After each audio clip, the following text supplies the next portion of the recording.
ఈరోజు మాఘ శుద్ధ దశమి. మరి ఎంతో విశేషమైన రోజు. ఈ కథను వింటే చాలు జన్మల పాపాలు తొలగి కోటి జన్మల పుణ్యం వస్తుంది. మరి ఆ కథ ఏంటో ఇప్పుడు తెలుసుకుందాం. మధ్య దేశంలో నంది అనే గ్రామం ఉంది.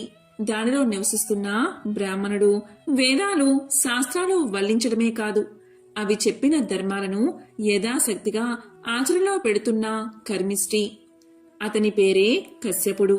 అతని ఇల్లాలు అతనికి తగిన బుద్ధిమంతురాలు, మహాపతివ్రత. ఆమె పేరు సావిత్రి.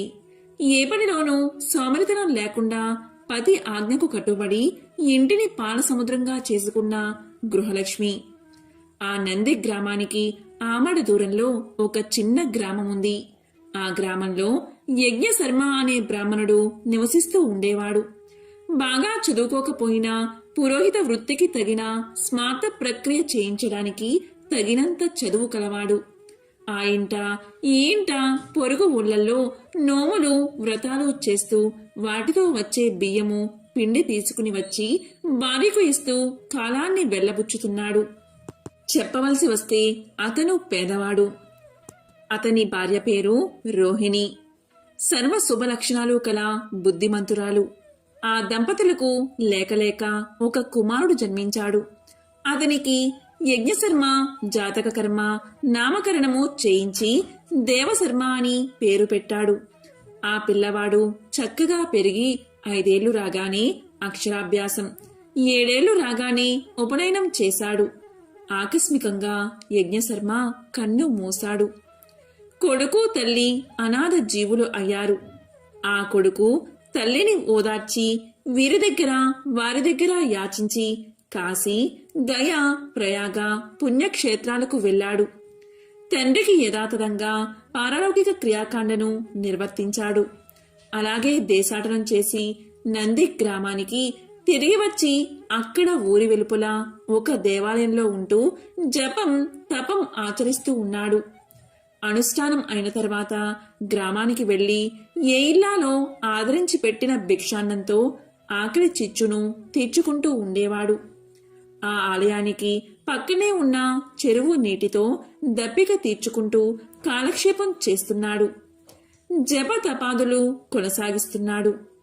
ఒకరోజు సరస్సులో స్నానం చేసి ఆలయ ఆవరణలో ఉన్న చెట్టు కింద కట్టుబట్టలు ఆరవేసి జపానికి కూర్చున్నాడు దేవశర్మ. అంతలోని ఆరిన బట్టల మీద రెట్టలు పడ్డాయి. ఏమిటా అని పైకి చూశాడు దేవశర్మ.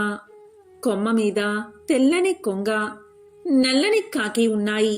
దానితో దేవశర్మకు కోపం వచ్చి కోప దృష్టిని ఆ రెండిటి మీద సారించాడు.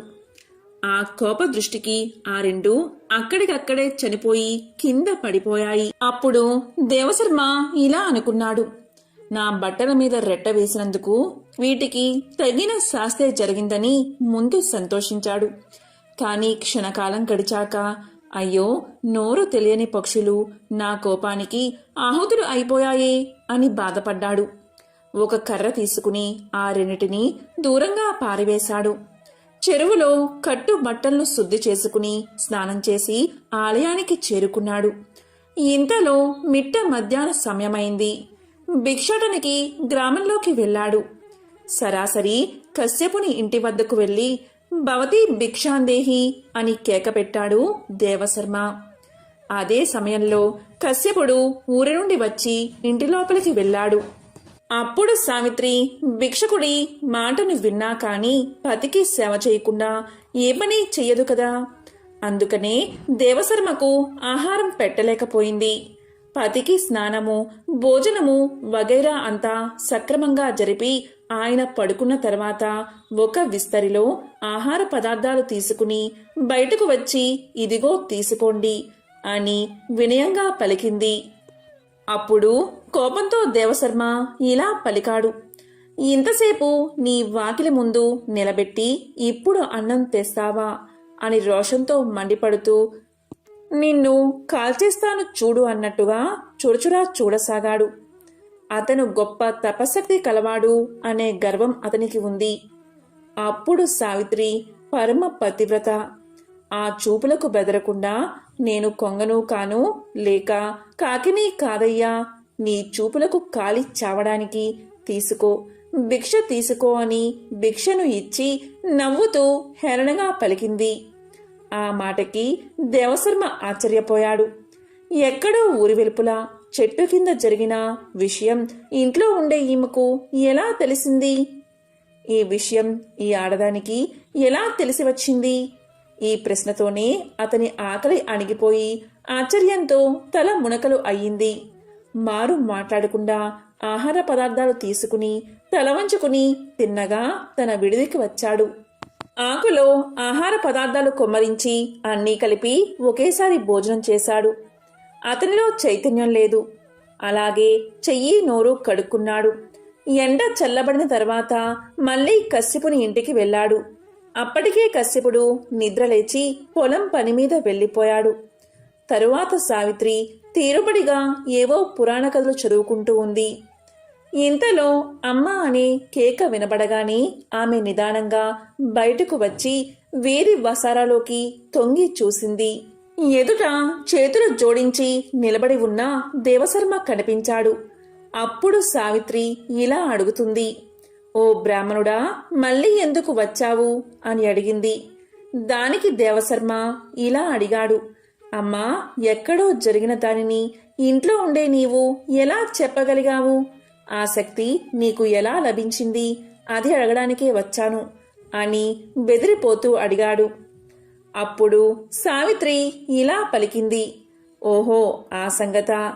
పతినే ఆరాధ్య దైవంగా భావించి సేవించడం భార్య ధర్మం. నేను ఆ ధర్మాన్ని మరిచిపోకుండా పాటిస్తున్నాను.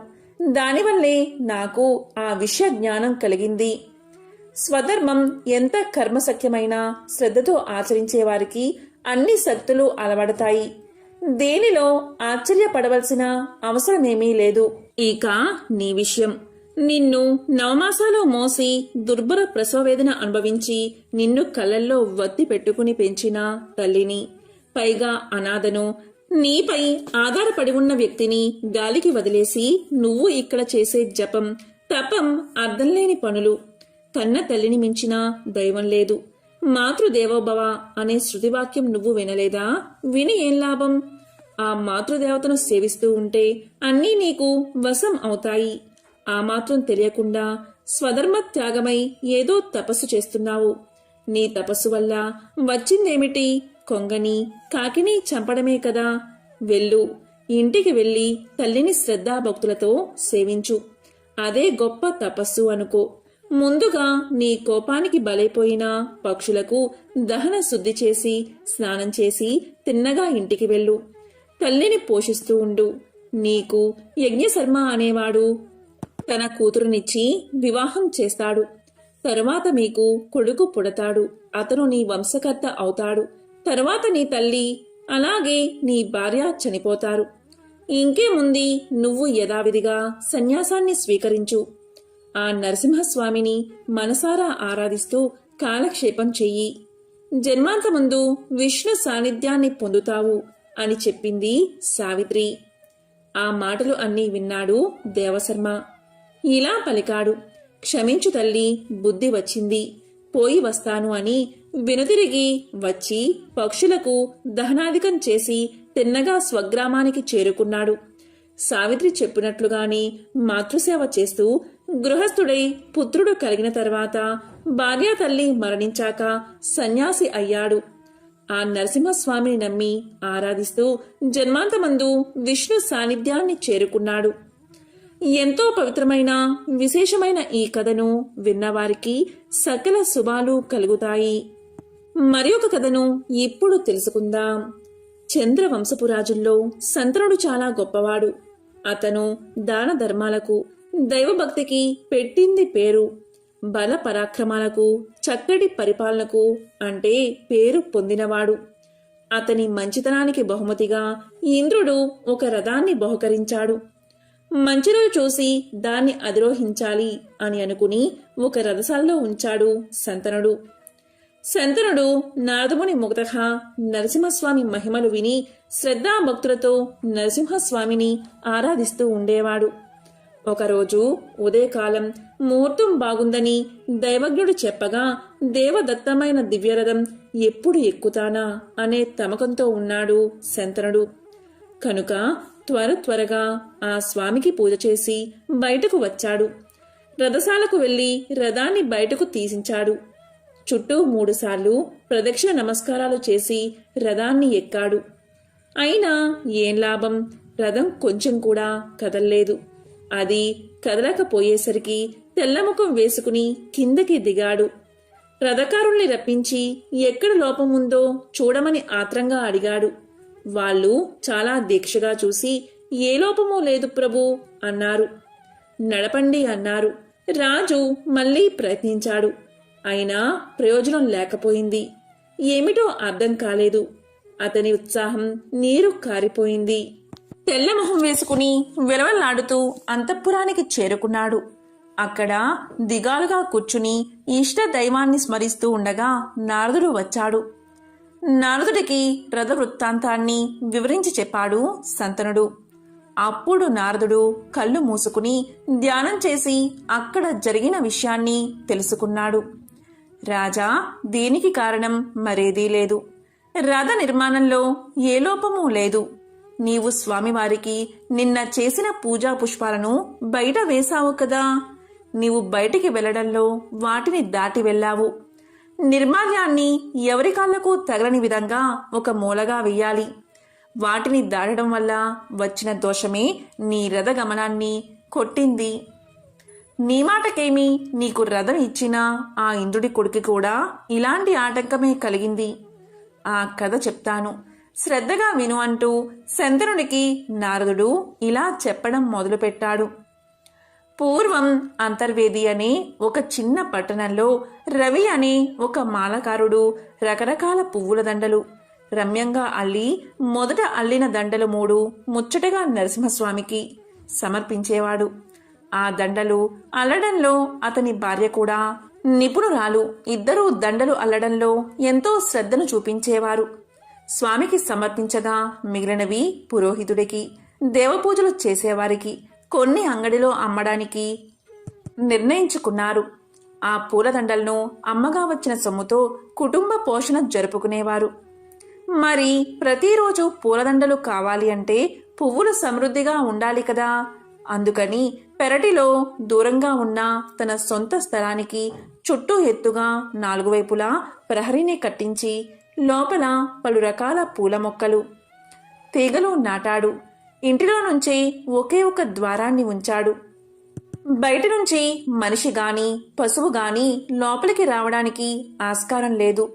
మల్లె, మొల్ల, మాలతి, జాజి, పొన్న, చామంతి ఇలా ఎన్నో రకాల పూల మొక్కలను నాటాడు. దానికి బృందావనమనే పేరు పెట్టాడు. సూర్యోదయం అయ్యేసరికి కొన్ని పూలు పూస్తాయి. ఇదిలా ఉండగా ఒక అమావాస్య రోజు రాత్రి కన్ను పొడుచుకున్నా కనిపించని కటిక చీకటి. తొలిజాము ముగిసేదాకా రవి బృందావన సంరక్షణలోనే గడిపి ఇంటికి వెళ్ళాడు.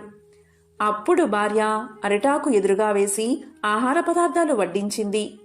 ఇద్దరూ స్వామివారి కథలు చెప్పుకుంటూ భోజనాలు చేసి పడక గదికి వెళ్లారు. తొలికోడి కూసింది. రవి నిద్రలేచాడు. స్నానాన్ని ముగించుకుని నరసింహస్వామికి మేల్కొలుపులు పాడుతూ పువ్వుల బుట్ట పట్టుకుని తోటలోకి వెళ్లాడు. పూల మొక్కలన్నీ స్వభావ విరుద్ధంగా కనిపించాయి. దిగాలపడి చూస్తూ నిలబడ్డాడు. ఆ తోట మొత్తము చూసినా ఒక్క పువ్వు కూడా కనిపించలేదు. ఇదేదో మాయలాగా ఉందే. నిన్న సాయంకాలం నిండుగా ఉన్నాయి.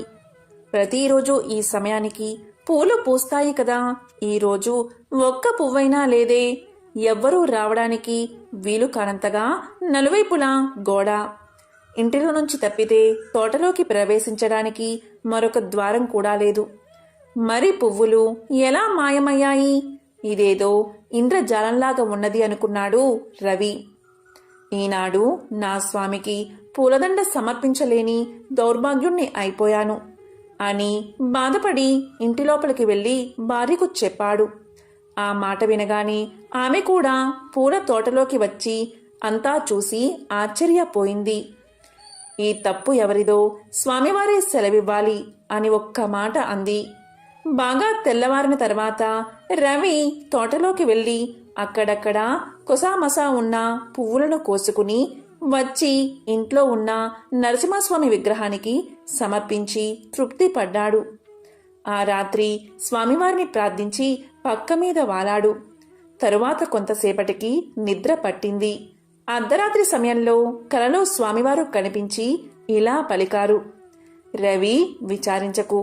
ఈనాడు నన్ను పూజించిన పూలు తీసుకువెళ్ళి తోటకి అవతల వేసిరా.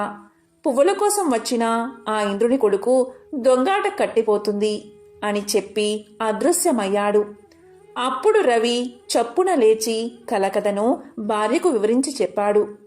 ఇంద్రుడి కొడుక ఈ పని చేశాడు అని ఆమె ఆశ్చర్యపోయింది. వెంటనే రవి పూజా గృహంలోకి వెళ్లి నిర్మాల్యాన్ని తీసుకువచ్చి తోట గోడ పక్కన వేశాడు. దివ్యరథం గంటల చప్పుడు వినిపించింది. అక్కడ పువ్వుల తోటలో ఇంద్రుడి కొడుకు వచ్చి గోడకి పక్కనే రథాన్ని దిగి లోపలికి వెళ్ళాడు. పువ్వులు కోసుకుని రథాన్ని ఎక్కబోయాడు. ఎక్కలేక అక్కడే కింద పడిపోయాడు. ఏమిటి వింత అని రథసారథిని అడిగాడు.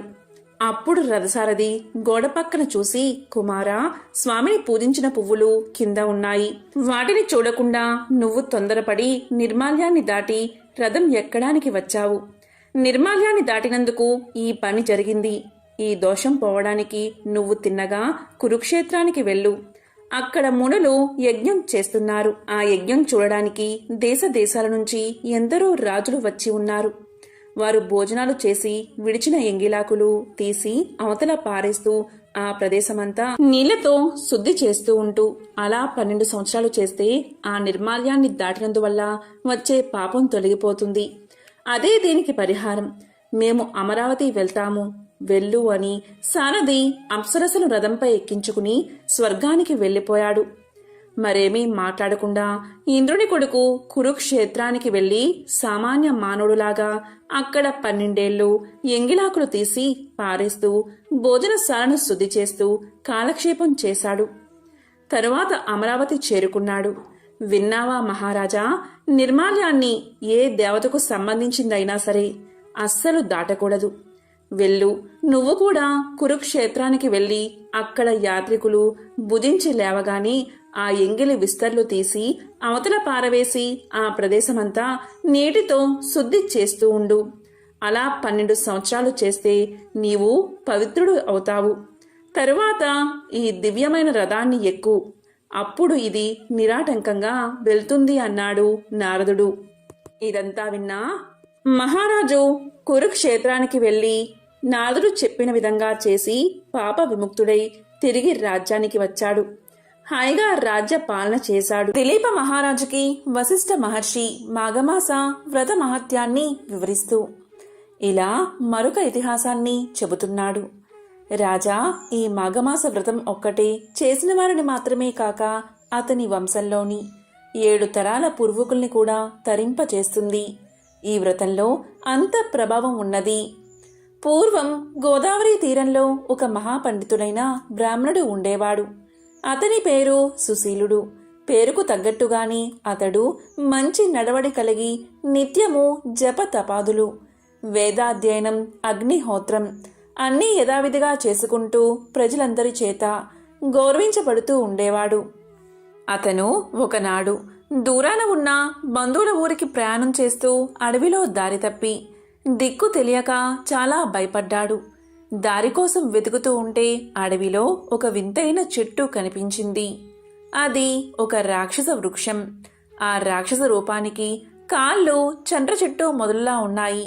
పైభాగమంతా వికృతమైన రాక్షస ఆకారంలో కనిపిస్తుంది. దాన్ని చూసి చాలా భయపడిపోయిన సుశీలుడు దేవుణ్ణి ధ్యానిస్తూ భయాన్ని పోగొట్టే వేద మంత్రాలను బిగ్గరగా చదవడం ప్రారంభించాడు. కొంతసేపు జరిగిన తర్వాత ఆ చెట్టులో నుంచి మాటలు ఇలా వినిపించాయి. అయ్యా బ్రాహ్మణోత్తమా, నన్ను చూసి భయపడకు. నేను నిన్నేమీ చేసే స్థితిలో లేను అనగా వెంటనే సుశీలుడు స్థిమితపడి, ఓయి, ఎవరు నువ్వు ఈ రూపంలో ఉండడానికి కారణం ఏమిటి? వివరంగా చెప్పు అని అడిగాడు. అప్పుడా రాక్షసుడు ఇలా పలికాడు. విప్రోత్తమా, నేను 7 జన్మలకు పూర్వం నీలాగే మానవుడిగా ఉండేవాణ్ణి. నీ గోకర్ణ క్షేత్రం దగ్గర మధువజ్రము అనే గ్రామానికి నేను గ్రామాధికారిగా ఉండేవాణ్ణి. అందరి తగువులు తీర్చవలసిన నేను అందరి మధ్య తగువులు పెట్టి వారి మధ్య పొత్తు కుదుర్చేవాడిలా వచ్చి ఇటు అటు కూడా ధనాన్ని గుంజుకునేవాడిని. అబద్ధపు సాక్ష్యాలు చెప్పేవాణ్ణి. అందరికీ ఉపకారం చేస్తానని చెప్పి ఎవరికి ఏమీ చేసేవాణ్ణి కాదు. వడ్డీ వ్యాపారం చేసేవాణ్ణి. వడ్డీకి వడ్డీలు పెంచి వసూలు చేసేవాణ్ణి. అన్నమాట ప్రకారం ఎప్పుడూ నడుచుకునేవాణ్ణి కాదు. ఇంకా స్నానాలు, జపాలు, వ్రతాలు, దానాలు, ధర్మాలు లాంటివి నా ఇంట్లో వినబడ్డానికే వీలులేదు. ఈ ఇంట్లో దేవతార్చన ఎప్పుడూ లేదు. ఈ విధంగా పరమ దుర్మార్గుడిగా చాలా కాలం బతికి చివరికి రోగగ్రస్తున్నై మరణించాను. యమధర్మరాజు నన్ను నరకంలో పడేసి బాధించమని ఆజ్ఞాపించాడు. యమభటులు నన్ను చెప్పలేనన్ని బాధలు పెట్టారు. ఆ తరువాత కుక్క, గాడిద మొదలైన ఎన్నో నికృష్టమైన జన్మలు ఎత్తాను. ఇప్పుడు చూడు, నా కాళ్ళు చండ్రచెట్టు మొదల్లాగా ఉన్నాయి. దాని కొమ్మలకున్న ముళ్ళు గాలికి కదిలి గుచ్చుకుంటున్నాయి. నేను పారిపోలేను, అలాగే బాధపడలేను. ఇలాంటి స్థితిలో ఉన్నాను. పుణ్యాత్ముడు అయినా నిన్ను చూడగాని నాకు పూర్వజన్మ స్మృతి కలిగింది. ఎలా అయినా నన్ను దయతలచి రక్షించు అని దీనంగా ప్రార్థించాడు. సుశీలుడు ఆ రాక్షసుడి పరిస్థితి చూసి చాలా విచారించాడు. ఎలా అయినా అతనిని ఈ దురవస్థ నుంచి విముక్తిని చెయ్యాలని ఆలోచించి ఇక్కడికి దగ్గరలో చెరువు కానీ సెలయేరు కానీ ఉందా అని అడిగాడు. అప్పుడు రాక్షసుడు, అయ్యా, ఇక్కడ్నుంచి 10 మైళ్ళ దూరం వరకు నీటి సదుపాయం లేదు అన్నాడు. అయితే నీకు సంతానం ఉన్నదా? నీ సంతతి వారెవరైనా జీవించి ఉన్నారా అని అడిగాడు. దానికి రాక్షసుడు, అయ్యా, నాకు 4 కొడుకులు. వారు నాకంటే 10 ఆకులు ఎక్కువ చదివి పరమ దుర్మార్గులై బతికి కాలం చేశారు. నా వంశంలో 7వ తరం వాడైన భాస్కరుడు అన్నవాడు ఇప్పుడు బతికి ఉన్నాడు. వాడు మాలాగా దుర్మార్గుడు కాదు. దేవ బ్రాహ్మణ భక్తి ధర్మబుద్ధి కలవాడు అని చెప్పగా విని సుశీలుడు, అయితే సరే, నేను వెళ్ళి నీ వంశంలోని వాడితో మీ విషయాలన్నీ చెప్పి మీకు కలిగిన ఈ దురవస్థను పోగొట్టడానికి ప్రయత్నిస్తాను అంటూ మధువజ్రపురానికి ప్రయాణమయ్యాడు. అక్కడ రాక్షసుని వంశం వాడైన భాస్కరుణ్ణి కలిశాడు. అతడు సుశీలుణ్ణి మర్యాద చేసి మీరు వచ్చిన పని ఏమిటో చెప్పండి అని అడిగాడు. అప్పుడు సుశీలుడు, భాస్కల, మీకు 7 తరాల పూర్వీకుడైన పురుషుడు స్వయంకృత అపరాధం చేత నికృష్ట జన్మలెత్తి ఇప్పుడు చండ్రచెట్టు రూపంలో రాక్షసుడిగా ఉన్నాడు. నీవంటి ఉత్తముడైన వాడు తన పూర్వీకులకు ఉత్తమ గతులు కలిగించడానికి ప్రయత్నిస్తే అది నీకు కూడా శ్రేయస్సు కలిగిస్తుంది అని చెప్పగా విని భాస్కరుడు చాలా విచారించి, నా పూర్వులంతా పాప విముక్తులై తరించాలంటే నేనేం చెయ్యాలో చెప్పండి అని వినయంగా అడిగాడు. అప్పుడు సుశీలుడు ఇలా పలికాడు, నాయనా, నీ ధర్మబుద్ధికి చాలా సంతోషం కలిగింది. రేపు వచ్చే మాఘమాసంలో నువ్వు మాఘమాస వ్రతం నియమంగా ఆచరించు. ప్రాతకాలంలో నదీ స్నానం చెయ్యి. నీ పితృదేవతలకు తర్పణాదులు వదులు. తరువాత సూర్యారాధన, లక్ష్మీనారాయణ పూజ కానీ శివపూజ కానీ చెయ్యి. బ్రాహ్మణులకు వస్త్రాలు, బంగారం, ధనం, గోదానం మొదలైన వాటిని యథాశక్తిగా చెయ్యి.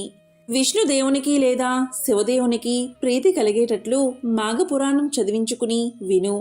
దీనితో నువ్వు పుణ్యాత్ముడు అవడమే కాక నీ పూర్వుల పాపాలన్నీ పోగొట్టి వారికి కూడా ఉత్తమ గతులు కలుగుతాయి అని చెప్పగా విని భాస్కరుడు ఇలా పలికాడు, అయ్యా, మాఘమాస వ్రతంలో ప్రాతకాలంలో నదీ స్నానం ముఖ్యం అన్నారు కదా.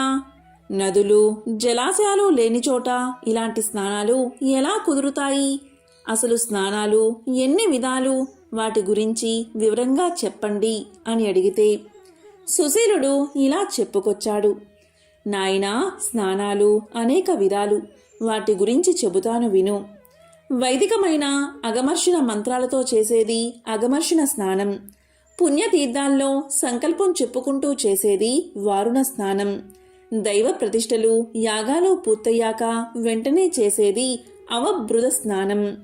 దేవుని పూజలకు ముందు పవిత్రమైన మనసుతో దైవ ధ్యానం చేస్తూ చేసేది వారుణ స్నానం లేక మానసిక స్నానం. లక్షవర్తి వ్రతాలు మొదలైన వ్రతాల ప్రారంభంలో నదిలోని మట్టిని ఒంటికి రాసుకుంటూ ఆ మంత్రాలతో చేసే స్నానం మృత్తికా స్నానం.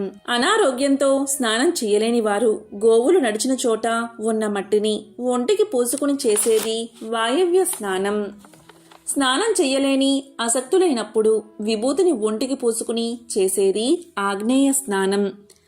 ఎండలో నిలబడి శరీర శుద్ధి చేసుకుంటే అది ఆతప స్నానం. జుట్టు బట్ట తడిసేదాకా నీళ్లు పోసుకుని ఆపై శరీరాన్ని తడిబట్టతో తుడుచుకుంటే అది కాపిల స్నానం. ఇలా స్నానాలు అనేక విధాలు. ఆరోగ్యంగా ఉన్నవారు మొదటి 5 స్నానాలను సందర్భాన్ని బట్టి చేయడం సర్వదా ఉత్తమం. మిగిలినవి అవసరం కొద్దీ చేసేవి. స్నానం అనేది శరీర శుద్ధి కోసం శరీరం శుద్ధి చేసుకోకుండా దైవారాధనలు చేయకూడదు. స్నానం చేసేటప్పుడు కేశవాయ నమః, నారాయణాయ నమః, మాధవాయ నమః అని దేవుడి నామాలు ఉచ్చరిస్తూ 3 సార్లు ఆచమనం చేస్తే మన మనస్సు కూడా శుద్ధి అవుతుంది. అప్పుడే మనం దైవ ధ్యానానికి కానీ దైవ పూజకు కానీ అర్హతను పొందుతాము. బట్టలు లేకుండా స్నానం చేయకూడదు. సూర్యోదయానికి ముందే జలాశయాలలో స్నానం చెయ్యాలి. దర్భలు తగిలిన నీళ్లతో స్నానం కూడా చాలా పవిత్రమైనది. స్నానం చేసేటప్పుడు సంకల్పం చెప్పుకోవడం చాలా ముఖ్యం. సంకల్పం చెప్పుకోకుండా చేసే స్నానాలు దానాలు మంచి ఫలితాలను ఇవ్వలేవు. రథసప్తమి, మహాశివరాత్రి మొదలైన పర్వదినాలలో ఆయా దేవతల గురించి కూడా ప్రార్థన చేసి తర్పణాలు ఇస్తే ఆ దేవతలు ఎంతో సంతోషిస్తారు అని సుశీరుడు భాస్కరునికి అవసరమైన విషయాలన్నీ చెప్పాడు. మాఘమాసం రాగానే భాస్కరుడు సుశీరుడు చెప్పినట్లు మాఘమాస వ్రతాన్ని ప్రారంభించి నియమనిష్ఠతో 1 రోజులు వ్రతం చేశాడు. దానితో అతని వంశపూర్వులు 7 తరాల వారు పాపరహితులై పుణ్యలోకాలకు పయనమయ్యారు. వారందరినీ తరింపచేసిన పుణ్యానికి మాఘమాస వ్రతం చేసిన పుణ్యం తోడుకాగా భాస్కరుడు కూడా బతికి ఉన్ననాళ్ళు ఆయురారోగ్య ఐశ్వర్యాలతో తులతూగి చివరికి వైకుంఠ ధామాన్ని చేరుకున్నాడు. ఓం గ్లౌం గణపత్యే నమః, ఓం గ్లౌం గణపత్యే నమః అనే మంత్రాన్ని జపించాలి. ఈ మంత్రాన్ని జపించడం వల్ల వృత్తి జీవితంలో అన్ని అడ్డంకులు తొలగిపోతాయి.